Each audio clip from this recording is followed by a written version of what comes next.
नमस्कार, आप देख रहे हैं देश का number 1 Hindi news channel news 18 India. आपके साथ मैं हूं सबीना तामंग देशमुख। नमस्कार, मैं हूं आपके साथ शिवानी पांडे। और इजराइल हमास की जंग जरूर यहां पर लगातार चल रही है, लेकिन बात यमन की होगी। यमन के हूती विद्रोहियों ने भी इजराइल के खिलाफ अब मोर्चा खोल दिया है और उसने दावा किया कि बैलिस्टिक मिसाइलों से इजराइल पर हवाई हमले किए। और हूती विद्रोहियों इजराइल को निशाना बनाकर वो लगातार हमले भी कर रहे हैं। और साथ ही हूती विद्रोहियों ने इजराइल को बड़ी धमकी भी दे डाली।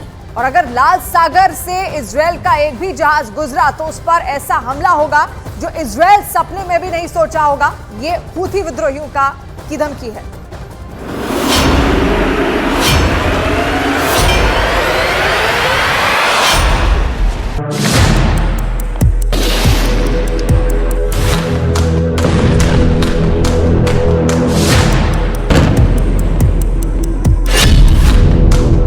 यमन से अंसारुल्लाह का आक्रमण।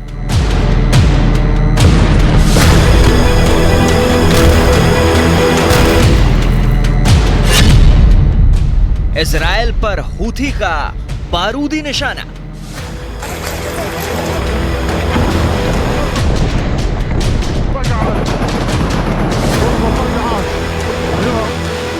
यमन के हूथी विद्रोहियों ने इजराइल के खिलाफ जंग का ऐलान कर दिया और धमकी दी है कि आने वाले दिनों में यमन से इजराइल पर हमले तेज हो जाएंगे। यही नहीं, हूथी विद्रोहियों ने धमकी दी कि लाल सागर से अगर इजराइल का एक भी जहाज गुजरा तो उस पर ऐसा हमला होगा जो इजराइल ने कभी सपने में भी नहीं सोचा होगा।